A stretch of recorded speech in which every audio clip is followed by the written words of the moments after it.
Well, I didn't grow up singing the hymn, although I was delighted to hear it during the candle lighting this morning, because I often find myself wondering whether it is well with my soul. Do you know that song? I suppose if you are here, you may ponder that question now and again yourself. Are things well with my soul?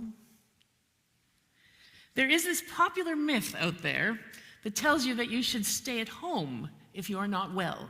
Now, yes, if you have an illness and you're going to give it to someone, yes, you should stay home. But I'm talking about the well with your soul part, that you should stay home if you're not okay, that you shouldn't come to church if you're having a hard time, that this isn't the place for you if you're struggling, that you should come back to church after you have dealt with your struggle or your grief or whatever. And it's kind of a common understanding that makes me really super sad.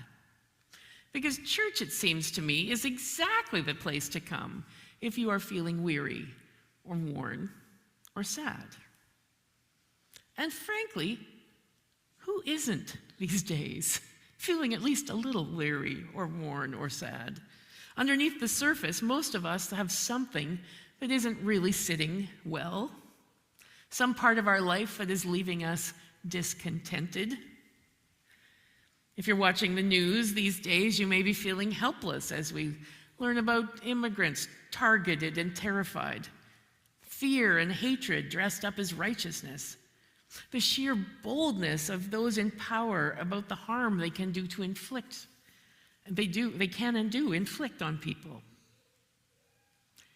And yet, somehow, the world goes on in sort of a normal way. Some of you have been lucky enough to take or plan winter vacations, a welcome respite, no doubt, from the cold we've had in the last several weeks. The Olympics have started to distract us from this constant stream of bad news. Some of you will watch the Super Bowl this afternoon. But that won't take away or minimize the grief or the struggle or the fear or the despair that meets us in our lives, in our homes, where we live. In 1948, C.S. Lewis wrote an essay. He called it On Living in an Atomic Age, 1948. And he named a temptation that comes with it: the belief that normal life must stop until fear is resolved. That temptation that suggests you can't come to church until you sort out whatever is happening with your life. He said, if we're going to all be destroyed by an atomic bomb, let that bomb come when it comes. Find us doing sensible and human things: praying, working, teaching, reading, listening to music, bathing the children, playing tennis, chatting to our friends. Not because the danger isn't real, not because we shouldn't take our pain and suffering seriously, but because fear does not get to decide what makes us human.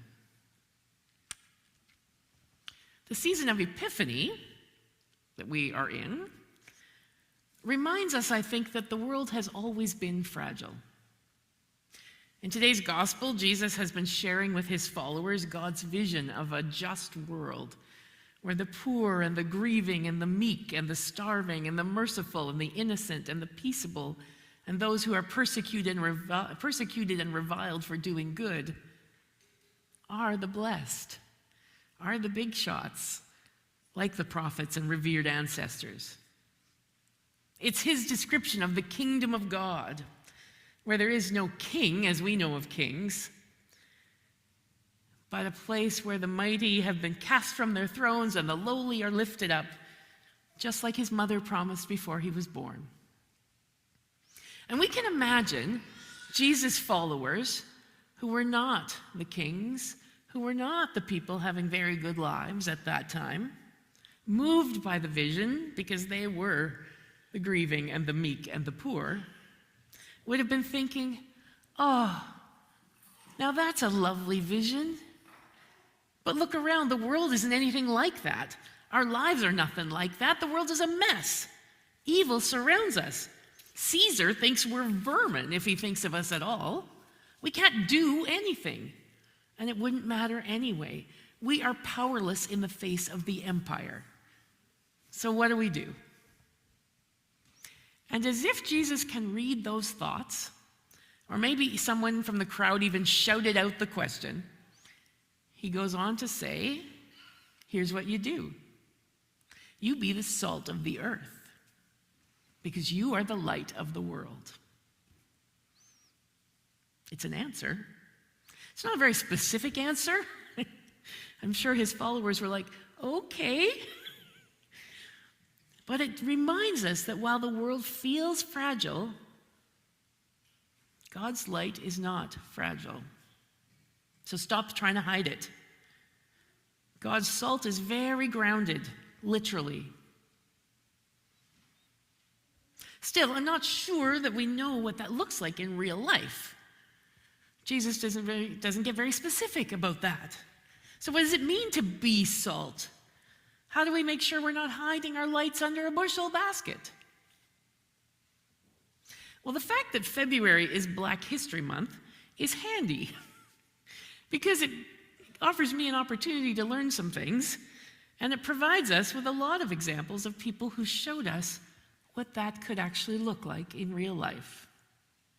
So, for example, I was reminded recently of the woman who called herself Harriet Tubman. This woman, oh my goodness, I don't know how much you know about her. She was a slave, and she freed herself from slavery by escaping, and then she traveled alone, being chased, 100 miles with nothing but herself, from Maryland over the Pennsylvania border back in 1849. She trusted God to help her figure out the path to freedom. She had no map, she had nothing, she didn't know where to go, but she got there. And once she got there, she refused to just stay safe herself. And she went back 13 times to bring other people the path that she had gone. She became a conductor on the Underground Railroad.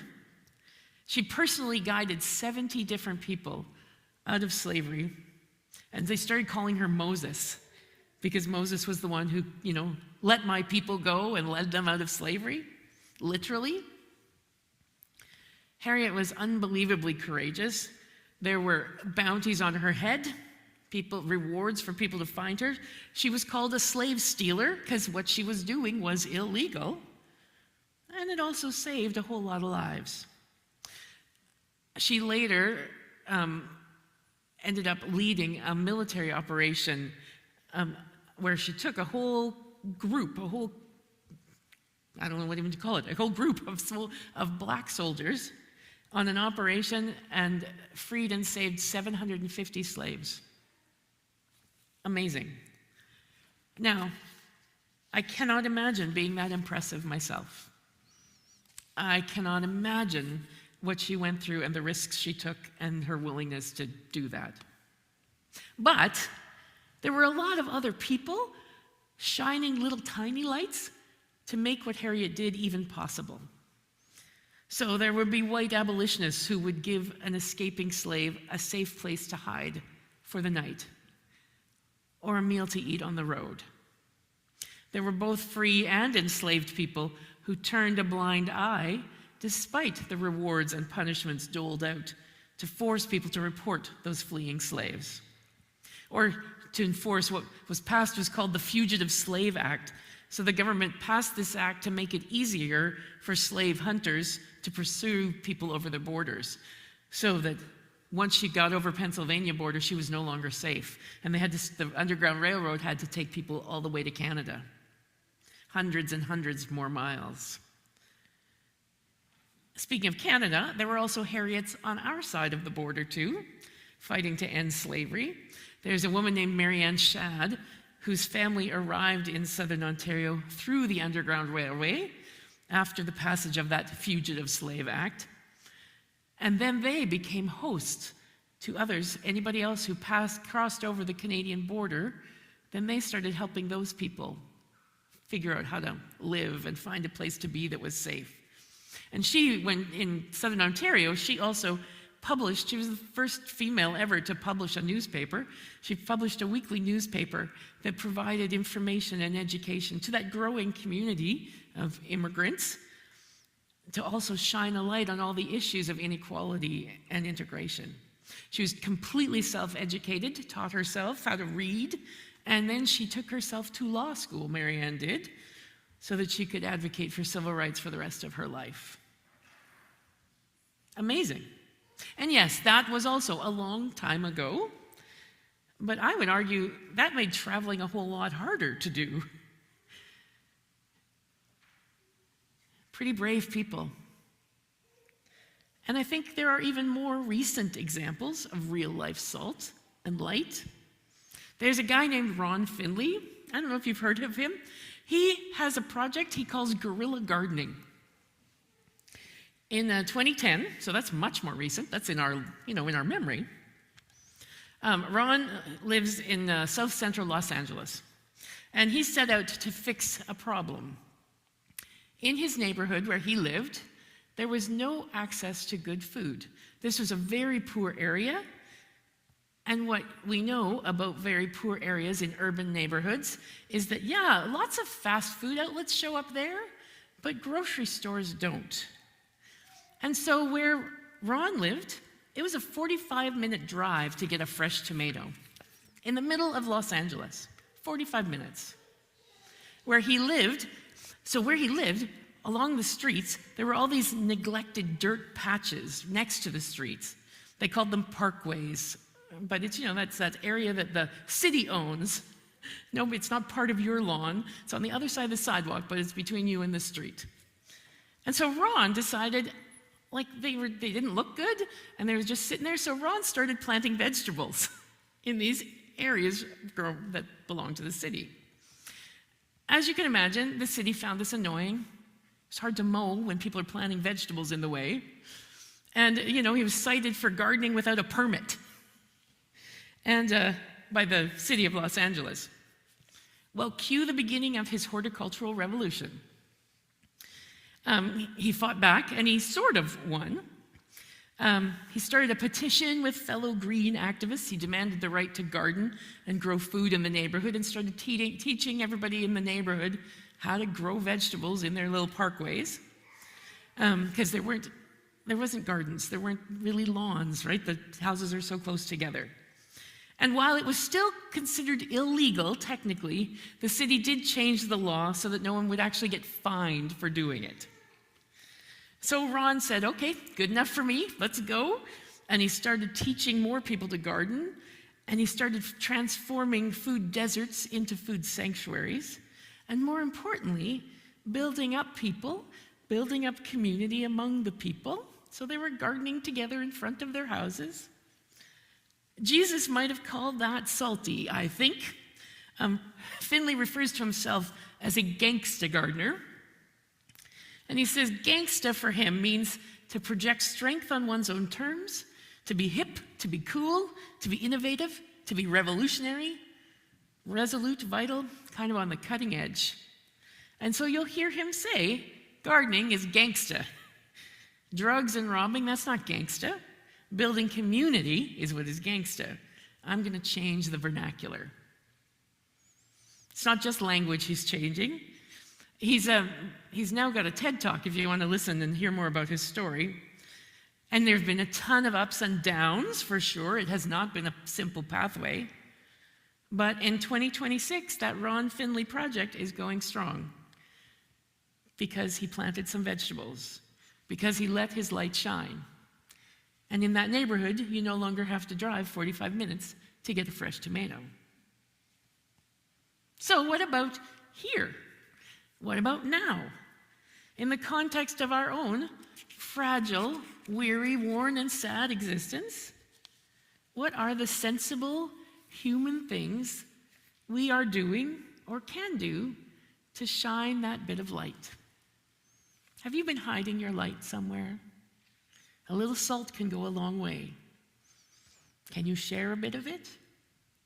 We don't have to have it all figured out. Jesus' followers certainly didn't. Our ancestors in the faith made it up as they went along.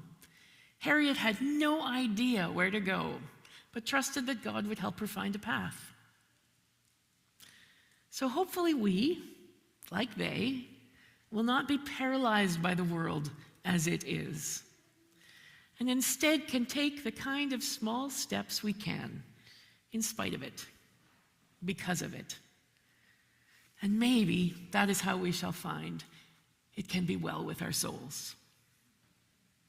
Amen.